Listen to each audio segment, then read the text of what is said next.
8장 20절에서 40절입니다.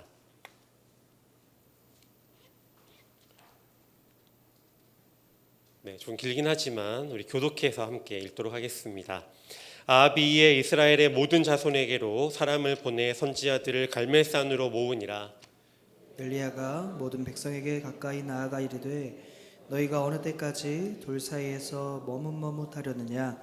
여호와가 만일 하나님이면 그를 따르고 바알이 만일 하나님이면 그를 따를지니라 하니 백성이 말 한마디도 대답하지 아니하는지라.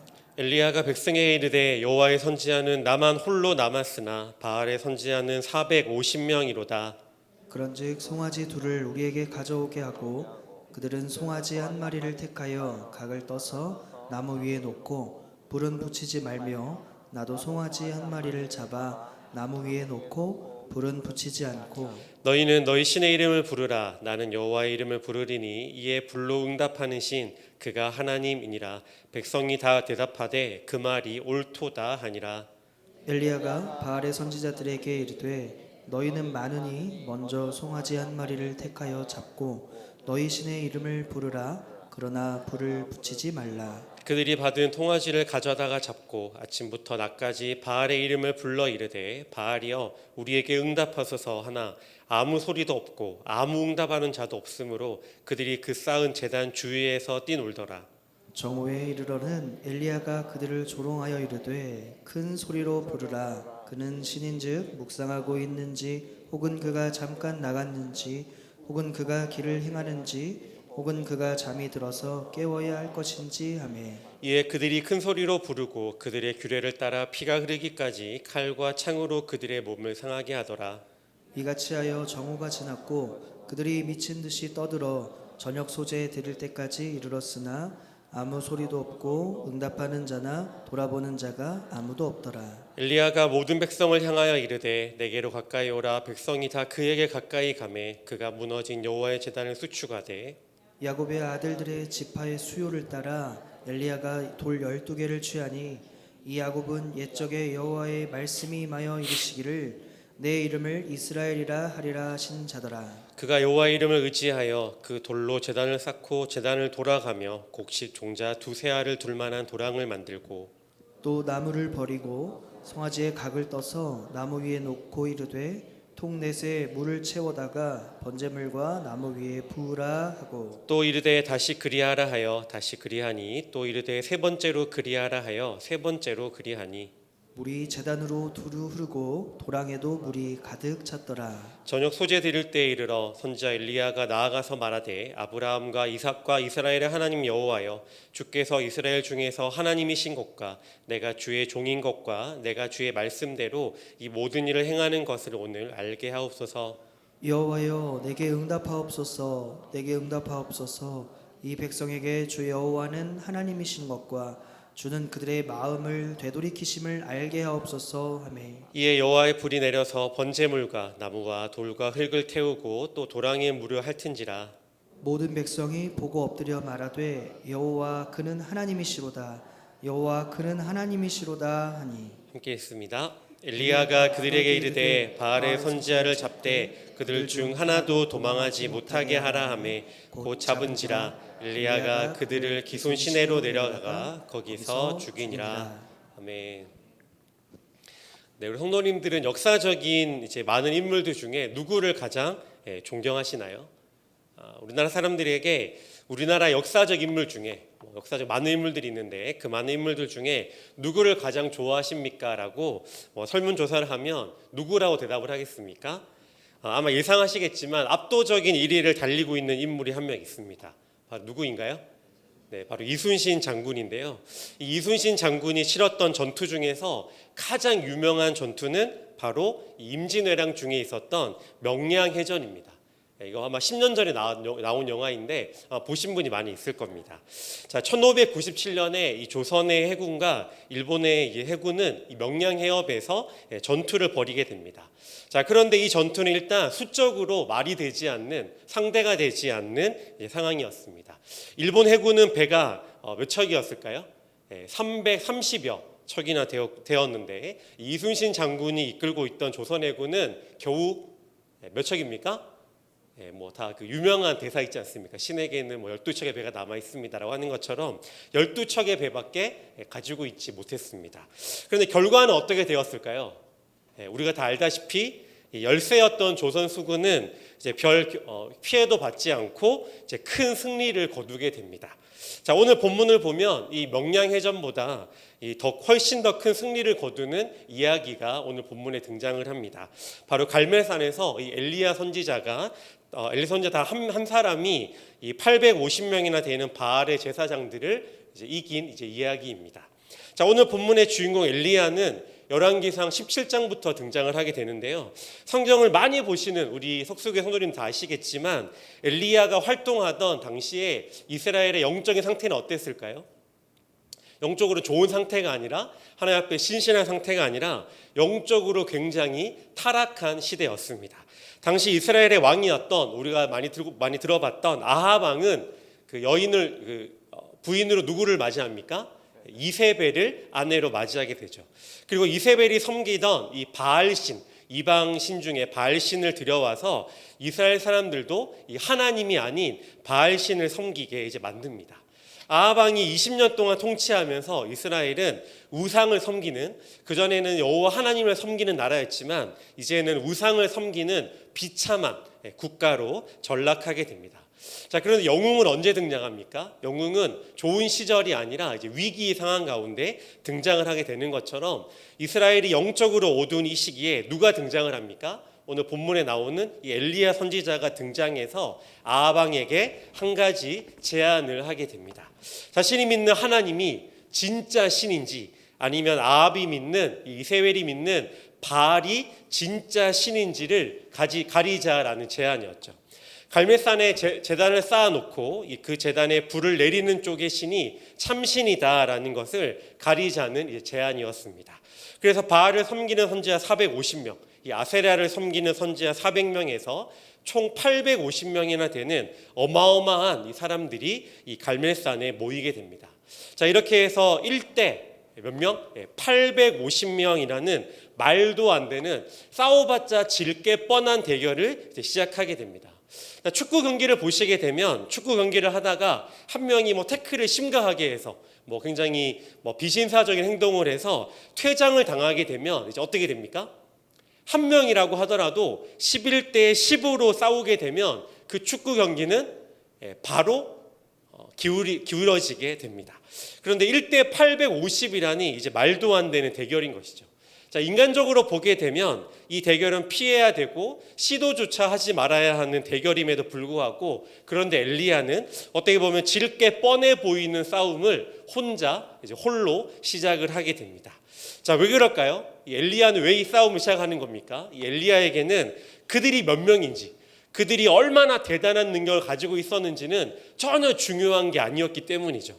엘리야는 자신이 믿는 하나님이 살아계신 하나님이셨기 때문에 그 믿음을 가지고 담대하게 이 싸움을 시작하게 된 겁니다. 자, 성도 여러분, 오늘 본문을 보면 우리가 깨닫게 되는 사실이 하나 있습니다. 자, 그 당시뿐만 아니라 이 구약 당시뿐만 아니라 2024년을 살고 있는 우리도 날마다 이러한 영적 전쟁을 치르고 있다는 사실입니다. 물론 우리가 서양 사람들과 무당이라는 사람들과 영적 전쟁을 당장 하는 것은 아니지만 눈을 조금만 열어서 우리가 살아가는 이 세상을 보게 되면 많은 사람들은 이 눈에 보이는 것들, 힘이라든지 권력이라든지 재물과 같은 그런 손에 잡히고 그런 자신을 행복하게 만들어줄 것들에 대한 그런 것들을 절대적인 신과 같이 여기며 살아간다는 것이죠. 조금 더 가지면 된다, 조금 더 있으면 된다라고 믿으면서 이 세상의 것들을, 손에 잡히는 것들을 더 얻기 위해서 열심히 살아간다는 겁니다. 하지만 이런 세상의 흐름에 도전장을 내고 이러한 세상의 분위기에 세상을 거스르며 살아가는 이 엘리야와 같은 존재들이 있는데, 그들이 누구라는 겁니까? 바로 우리와 같은, 여기 계신 우리와 같은 성도들이라는 겁니다. 우리 성도들은 이 땅 가운데 다른 사람들이 무엇이라고 하더라도, 이게 진짜고 저게 진짜라고 하더라도 우리가 믿는 하나님만이 진짜 신이고 그분만이 진리이며 우리가 의지해야 할 유일한 분은 하나님이시다라는 사실을 세상 사람들이 뭐라고 하든, 우리 귓가에 뭐라고 하든 담대하게 믿으며 살아가는 사람들이라는 것이죠. 자, 오늘 본문에 나타난 엘리야를 통해서 이 땅 가운데 우리 성도라고 한다면 이 땅 가운데 이 세상을 어떻게 바라보아야 하는지, 그리고 또 무엇을 믿으며 살아가야 하는지 함께 살펴보려고 하는데요. 먼저 우리가 알아야 하는 사실은 이 세상에는 하나님과 거짓된 우상 사이에서 머뭇거리는 사람들이 있다라는 사실입니다. 자, 오늘 본문에 이제 앞에 나오는 이 19절은 이렇게 묘사를 하게 됩니다. 우리 19절 우리 함께 읽습니다. 그런즉 사람을 보내 온 이스라엘과 이세벨의 상에서 먹는 바알의 선지자 450명과 아세라의 선지자 400명을 갈멜산으로 모아 내게로 나아오게 하소서. 자, 갈멜산에는요 엘리야 한 명과 그리고 제사장들 850명의 제사장들만 모인 것이 아니었습니다. 엘리야는 누구를 초대합니까? 온 이스라엘을 갈멜산으로 모이라고 했고요. 수많은 사람들이 그 자리에 모여 있는 것이죠. 그런데 그들은 지금 어떠한 모습을 보이고 있습니까? 사람들은 지금 눈에 보이는 이 거대한 이 바알의 형상과 그리고 눈에 보이지 않는 하나님을 믿는 믿음 사이에서 어떻게 하고 있는 겁니까? 어떻게 해야 될지 모른 채, 뭐를 믿고 뭐를 붙들어야 하는지를 모른 채 머뭇거리고 있다는 겁니다. 자, 21절을 보면 이스라엘 백성들의 지금 상황이 어떤지, 어떠한 모습을 보이고 있는지 재미있는 표현이 하나 등장을 하는데요. 우리 21절 함께 읽도록 하겠습니다. 엘리야가 모든 백성에게 가까이 나아가 이르되 너희가 어느 때까지 둘 사이에서 머뭇하려느냐. 여호와가 만일 하나님이면 그를 따르고 바알이 만일 하나님이면 그를 따를지니라 하니 백성이 말 한마디도 대답하지 아니하는지라. 자, 사람들을 향해 엘리야가 이렇게 말합니다. 너희는 언제까지 하나님과 바알 사이에서 머뭇할 것이냐? 여호와가 진짜 하나님이면 하나님을 따르고 그것이 아니라면, 그것이 아니라고 믿는다면 너희는 바알을 따르라. 둘 중에 하나를 선택해라 라고 말하고 있는 것이죠. 그러자 백성들은 어떻게 합니까? 어떻게 해야 되는지 모른 채 말 한마디도 대답하지 않고 여전히 중간에서 이도 저도 아닌 상태에서 머뭇거리고 있는 모습을 우리가 볼 수 있는 것이죠. 갈멜산에 모인 사람들은 누가 진짜인지 누가 가짜인지 분별하지 못하는 사람들이었습니다. 자, 누구와 비슷합니까? 누구를 선택해야 하는지, 누구를 쫓아야 하는지 알지 못하는 이 세상의 많은 사람들의 모습과 비슷한 모습을 보이고 있다는 겁니다. 자, 성도 여러분, 우리가 살아가는 세상의 특징이 하나 있습니다. 바로 어떻습니까? 세상 사람들은 눈에 보이고 손에 잡히는 것만이 진짜다라고 믿으며 살아간다는 것이죠. 우리가 살아가는 이 세상도 지금 비슷하지만 점점 더 심각해질 텐데요. 세상 사람들은 눈에 보이는 것, 손에 잡히는 것, 지금 내 눈앞에서 존재하는 것 가운데 하는 것들에 대해서 많은 관심을 가지고 있다는 겁니다. 그래서 어떻습니까? 시간이 갈수록 보이지 않는 존재에 대해서는, 보이지 않는 하나님에 대해서는 믿지 않으며 하나님에 대한 관심이 점점 더 사라지고 있다는 것이죠. 우리가 자주 보고 들고 다니는 이런 스마트폰과 같이 눈에 보이고 손에 잡히는 것만이 진짜다라고 믿으며 살아간다는 겁니다. 그래서 눈에 보이지 않는, 때로는 느껴지지 않는 하나님께로 돌아오는 것을 너무나 꺼려하고 힘들어한다는 것이죠. 오늘 본문의 사람들과 굉장히 비슷합니다. 엘리야는 이런 믿음 없는 분위기에서 하나님을 믿는 증인으로 갈멜산에 서 있는 것이죠. 자, 이제 엘리야는 바알의 선지자들과 본격적인 대결을 시작합니다. 송아지 2마리를 가져와서 나무 위에 얹어 놓고서는 어떻게 합니까? 먼저 불을 내려서 송아지를 태우도록 하는 신이 진짜 신이다 라고 결정하는 대결을 시작하는 것이죠. 먼저 바알의 선지자들의 이 선공이 시작됩니다. 그들은 아침부터 어떻게 합니까? 바알의 이름을 열심히 부르죠. 열심히 큰 목소리를 다해서 있는 힘껏 꽹과리를 치면서 목소리를 다하여서 춤을 추면서 바알신의 이름을 부릅니다. 자, 그런데 어떻게 됩니까? 바알신은 아무것도 대답하지 않는 것이죠. 거기 있는 850명, 그 외에 있는 많은 사람들이 바알이 응답할 것이다, 불을 내릴 것이다, 저렇게 크고 화려하게 바알신을 불러대는데 바알신이 응답할 것이다 라고 했지만 어떻게 됩니까? 바알신은 전혀 응답하지도 보여주지도 않습니다. 그래서 선지자들은 바알을 더 강하게 부르기 위해서 큰 소리를 내며 칼과 창으로 자신의 몸을 자해하며 상처를 내며 이제 피를 냅니다. 자, 그렇게 하면 바알신이 응답해 줄 것이다. 나의 간절함이 이렇게 피를 내는 것으로 표현된다면 바알신이 응답할 것이다 라고 믿었던 것이죠. 그러나 저녁까지 어떻게 됩니까? 하루 종일 지금 이렇게 하고 있는데 바알신은커녕 아무 응답도 일어나지 않는 것이죠. 이제 바알이라는 신은 거짓이다, 존재하지 않는다, 그거는 허물이다, 허황된 신이다 라는 사실이 이제 만천하에 드러난 겁니다. 자, 이제 엘리야의 반격이 시작됩니다. 그런데 엘리야는 하나님만이 진짜 살아계신 분이다 라는 사실을 드러내기 위해서 먼저 해야 하는 일이 하나 있었습니다. 바로 무엇일까요? 다른 일이 아니라 큰 목소리를 내는 것이 아니라 바로 무너진 하나님의 단을 다시 세우고 다시 수축하는 일이었습니다. 엘리야는 모든 백성에게 자기 가까이로 다가오라라고 말합니다. 그리고 그들이 모인 곳에는 뭐가 있었습니까? 무너진, 더 이상 다른 사람들이 주목하지 않는 무너진 여호와의 단이 그 자리에 있었던 것이죠. 과거에 하나님을 섬길 때 사용하였던 제단인데요. 그런데 이것이 어떻게 되었을까요? 다 관리도 하지 않아서, 이제 하나님 앞에 제사를 드리지 않아서 다 무너지고 너무나 비참하게 있었던 겁니다. 그 제단 위에서 하나님이 아닌 우상에게 제사를 드리기도 하며 여호와의 제단은 무너져 있었던 것이죠.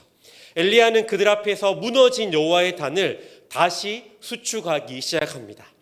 자, 오늘 우리가 사는 이 땅 가운데 어떻습니까? 무너져버린 여호와의 제단은 수없이 많이 있습니다. 어디에 있을까요? 사람들은 눈에 보이는 것만을 따라가고 하나님이 없어도 이 세상의 것들로 충분히 행복하게 살 수 있다라고 믿으면서 살아갑니다. 이와 같이 하나님을 섬겨야 할 사람들, 하나님의 뜻대로 존재하고 하나님의 뜻대로 창조된 많은 사람들이, 이 세상의 사람들이 하나님의 뜻대로 살아야 하는데 그렇게 살지 못한 채 삶의 많은 재단들이 무너져 있다는 것이죠. 자, 유럽은요, 오랜 기독교 역사와 기독교 문화를 가지고 있습니다. 하지만 그 유럽의 수많은 교회들, 지금 어떤 모습일까요? 사진 하나 띄워주시겠습니까? 네, 지금 유럽에 가면 교회가 많이 있고 성당이 많이 있지만 적지 않은 교회들이요, 지금 보시는 것처럼 서커스 연습장이 되어 버렸고요. 천장이 높기 때문에 이제 그 천장 줄을 매달아서 이렇게 연습하기 쉽다고 하더라고요. 또 교회가 굉장히 넓기 때문에 어떻습니까? 술집으로 팔려버려서 예전에는 교회였지만 지금은 유명한 지역의 술집의 명소가 된 그런 모습들을 적지 않게 보게 됩니다. 이게 약 한 10년, 20년 정도 전의 모습인데요. 지금은 더 심각할 것이고 유럽의 이 세속화는 더욱더 심각해지기 때문에, 그리고 유럽의 젊은이들이 지금 종교성이 없다, 종교를 믿지 않는다, 교회도 나가지 않고 성당도 나가지 않는다라는 그런 것들을 적지 않게 들어보셨을 겁니다. 어떻습니까? 유럽의 많은 교회들은요, 현재 텅텅 비어 있고요, 많은 교회들이 교인이 없어서, 저도 유럽 가봐서 예배를 드려본 적이 있는데 제가 뒷자리에 앉아서 딱 봤는데 정말 이 머리가 희끗희끗한, 물론 희끗희끗한 분들 너무 소중하지만 희끗희끗한 분들만 앉아 있고요, 젊은이들이 없는 모습을 이제 본 적이 있습니다. 많은 교회들이 서커스 연습장으로 팔리고요, 박물관이 되었고 술집으로 변해 있었습니다. 역사적으로 우리가 기독교 국가라고 알고 있는 영국도 어떨까요? 영국의 재단도 무너져 내리고 있습니다. 영국은 어떨까요? 법적으로 공공장소에서 하나님을 전하지 못하도록 하는 나라가 되었고요.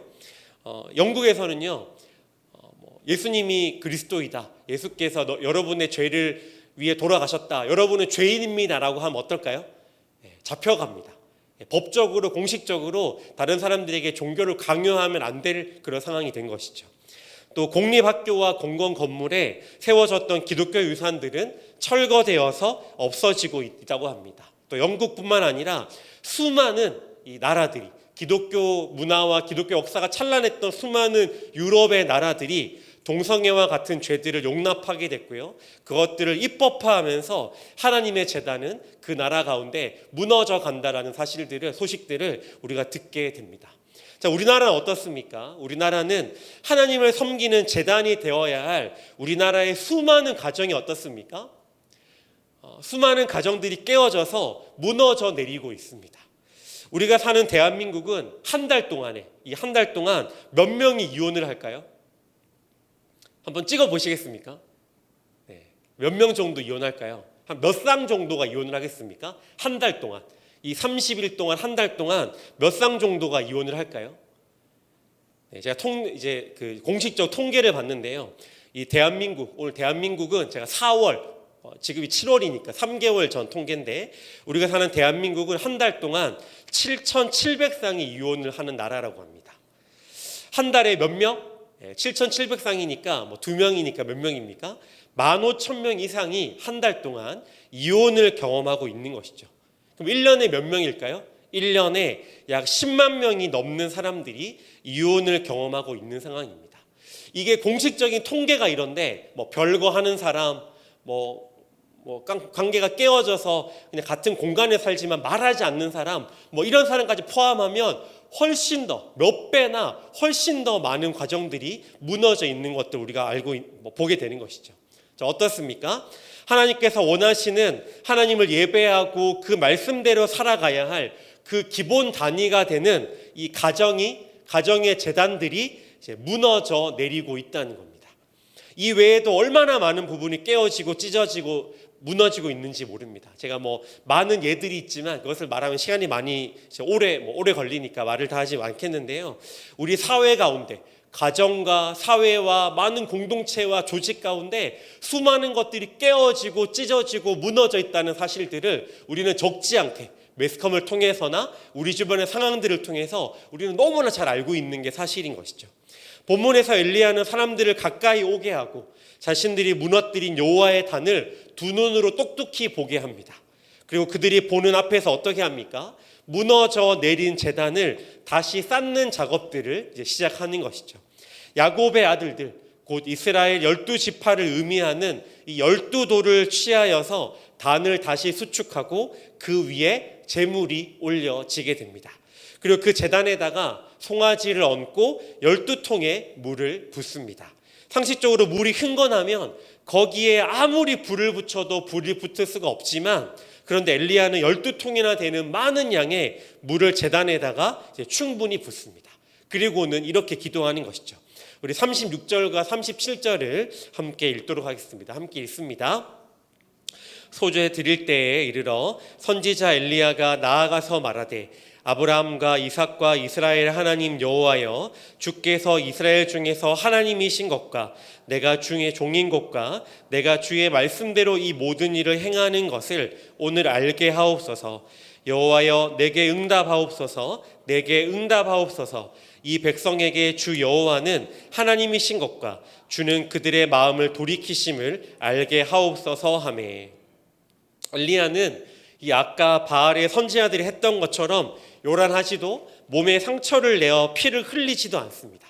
어떻게 합니까? 자신이 믿는 하나님께 이 백성이 주 여호와는 하나님이신 것과 하나님께서 그들의 마음을 되돌이키신다라는 사실을 알게 해달라고 이제 기도를 하게 됩니다.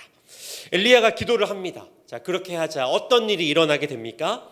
아까 바알에게 구할 때와는 전혀 다른 일이 이제 벌어지게 됩니다. 우리 38절과 마지막 39절 우리 함께 읽도록 하겠습니다. 함께 읽습니다. 이에 여호와의 물이 내려와 번제물과 나무와 돌과 흙을 태우고 또 도랑의 물을 핥은지라. 모든 백성이 보고 엎드려 말하되 여호와 그는 하나님이시로다. 여호와 그는 하나님이시로다 하니. 엘리야가 기도하자 그때 여호와의 불이 하늘에서 내려옵니다. 그리고 번제물과 나무와 돌과 흙을 태우고 도랑의 물까지 모두 다 핥아서 말려버리게 만드는 것이죠. 백성들은 놀라서 제단 앞에 엎드려서 이게 뭔 일인가 너무나 놀랍다라고 하면서 이렇게 외칩니다. 여호와 그는 하나님이시로다. 여호와 그는 하나님이시로다. 자, 이 광경을 지켜보던 이스라엘 백성들의 입에서 어떤 고백이 터져 나옵니까? 여호와 그는 하나님이시로다라는 탄성이 2번이나 터져 나오게 됩니다. 그런데 이 표현이 좀 흥미롭습니다. 왜 그러냐면 그냥 여호와는 하나님이시다라고 고백하는 것이 아니라 뭐라고 고백합니까? 여호와 그는 하나님이시로다라고 고백했기 때문입니다. 이게 별것 아닌 것 같지만 그냥 별 표현 다른 점이 없는 것 같지만 여기에는 굉장히 큰 차이가 있다는 겁니다. 여호와는 하나님이시다. 여호와 하나님 이렇게 하는 말은 그냥 객관적인 사실을 말하는 거에 불과하다면, 그러나 그는이라는 말을 붙이면 어떻게 됩니까? 그는이라는 말을 그 사람은 그분은 그는이라고 하는 말을 언제 사용하죠? 예를 들어서 박종호 강도사 그 사람 알고 보니까 괜찮은 사람이야 라고 말하면 박종호 강도사는 박종호 강도사는 괜찮은 사람이야 라고 말하는 것과 어떤 차이가 있습니까? 그는 그 사람은 그분은 이라고 말을 붙이는 것은 말하는 사람이 그 사람을 잘 알고 있을 때에만 그 말을 사용하는 것이죠.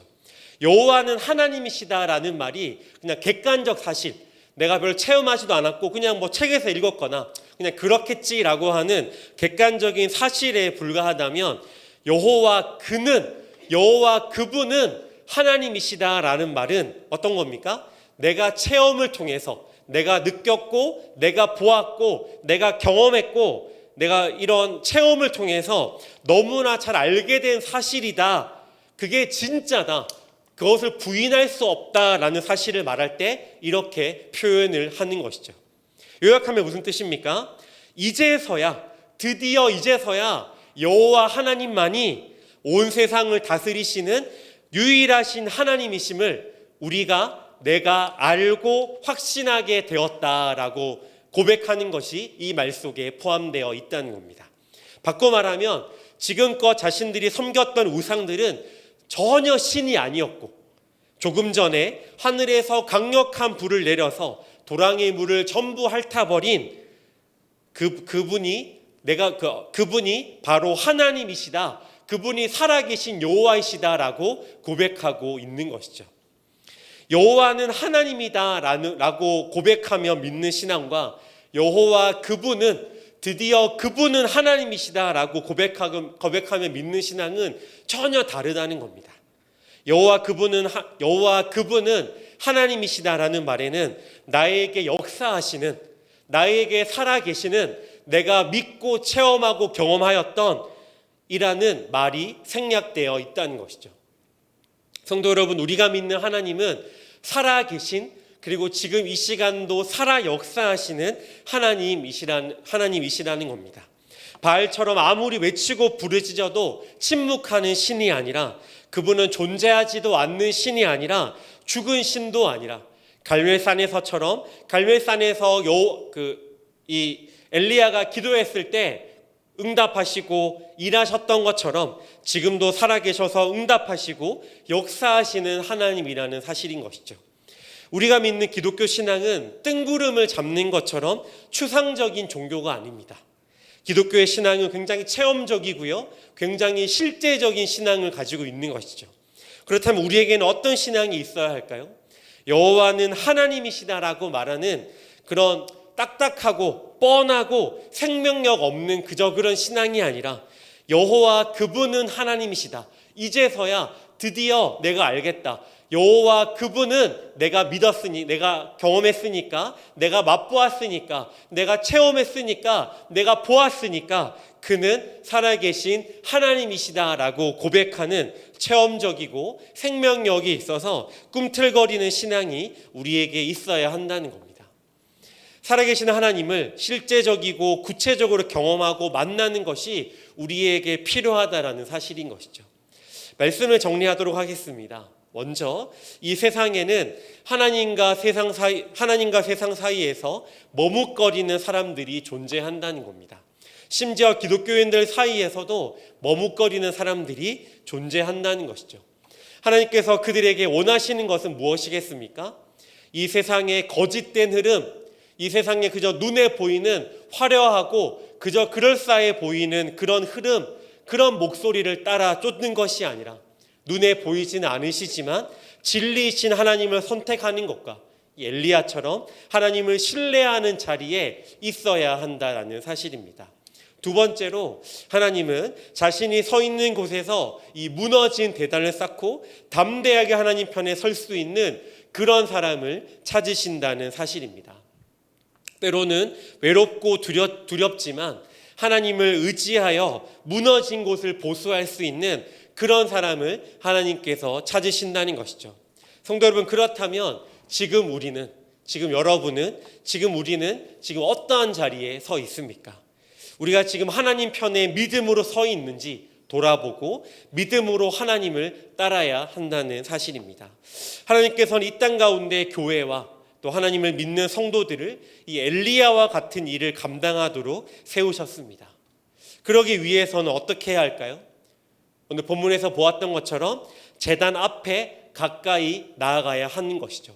그리고 눈으로 보는 것으로 끝나는 것이 아니라 아이고 안타깝구나, 한심하구나, 뭐 저래 라고 말로만 하고 눈으로 보고 그냥 혀를 끌끌 차는 것으로 끝나는 것이 아니라 그 가운데 하나님 이것을 보여주셨다면 내가 무너진 제단 가운데, 우리 교회 가운데, 내가 속한 목장 가운데, 내가 속한 부서 가운데, 내가 속한 이 한국 교회 가운데 무너진 곳이 있다면 그것을 보수하기 위해 내가 무엇을 해야 할까 고민하며 결단하며 그 가운데 내가 해야 할 일들을 찾고 실행하고 행해야 한다는 것이죠. 이 땅에 무너진 곳을 볼 줄 알고요, 또 그것을 다시 하나님으로 단으로 세우는 일은 그 누가 하는 것이 아니라 그것을 본 내가 해야 한다는 사실입니다. 하나님은 이렇게 분명한 소명을 우리 그리스도인들에게, 우리 교인들에게, 우리 성도들에게 주셨다는 사실이죠. 마지막 세 번째로 여호와 그는 하나님이시다라는 이 사실을 우리가 경험하고 체험해야 한다는 겁니다. 기독교 신앙은요, 이론적이거나 비현실적이지 않습니다. 기독교 신앙은 이 성경책 너무나 중요한 하나님의 말씀이지만 이 성경책 안에만 매몰되어 있거나 그냥 신앙 서적에만 있는 것이 아니라 기독교 신앙은 우리가 살아가는 삶의 현장과 밀접한 관련이 있다는 사실이죠. 그리스도인은 실제로 존재하신 하나님, 현실 가운데 역사하신 하나님, 나의 일거수일투족에 관심을 가지고 살아 역사하시고 그 가운데 행하시고 간섭하시는 하나님을, 그 하나님을 믿는 사람들이라는 사실입니다. 그러나 교회를 오래 다니다 보면 어떻습니까? 교회를 오래 다니다 보면 생명력 없이 뻔한 이 기독교적인 습관에 빠지기가 쉬운 것이 사실입니다.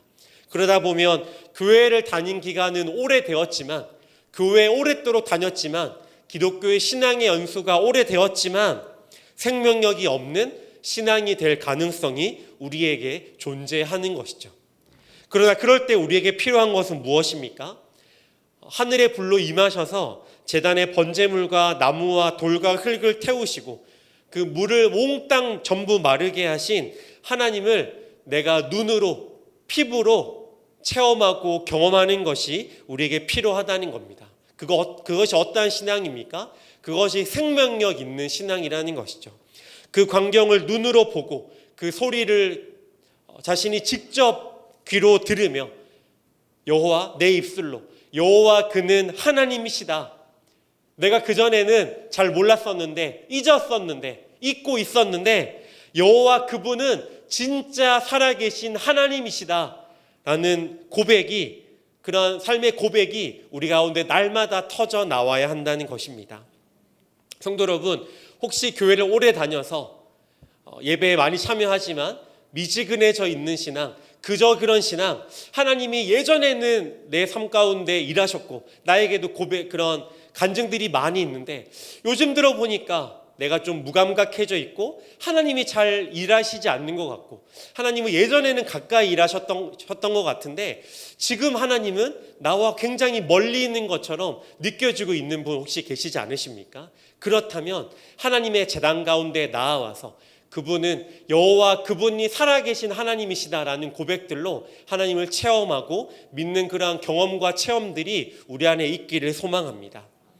이 자리에 함께 하신 우리 속수교의 모든 성도님들이 살아계신 하나님, 그분의 살아계심을 실제적으로 경험하고 이 세상을 향해 하나님이 참되신 하나님이심을 증거하는 엘리야와 같은 성도님들이 되시기를, 그리고 내 주변 가운데, 당장 내 옆에 있는 곳들 가운데 무너진 재단들이 있다면, 내가 속한 교회 가운데, 내가 속한 목장 가운데, 내가 속해 있는 한국 교회 가운데, 또 지역사회 가운데 무너져 있는 하나님의 재단이 있다면 그것이 무엇인지 발견하고 고민하며 나의 달란트들과 하나님 주신 마음으로 그것들을 다시 보수하고 그 담들을 다시 쌓아가는 하나님의 귀한 일꾼들 되시기를 주님의 이름으로 축복합니다.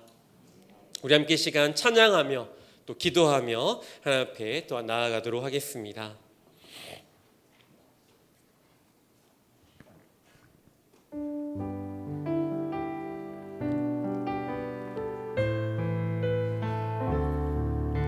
세상의 유혹 시험이 내게 몰려올 때에 나의 힘으론 그것들 모두 이길 수 없네. 거대한 폭풍 가운데 위축된 나의 영혼 어찌할 바를 몰라 헤매이고 있을 때 주를 찬양, 손을 들고 찬양. 전쟁은 나에게 속한 것 아니니 주를 찬양, 손을 들고 찬양. 전쟁은 하나님께 속한 것이니 거짓과 속임수로 가득 찬 세상에서 어디로 갈지 몰라 머뭇거리고 있네. 공중의 권세 잡은 자 지금도 우리들을 실패와 절망으로 넘어뜨리려 하네. 주를 찬양, 손을 들고 찬양.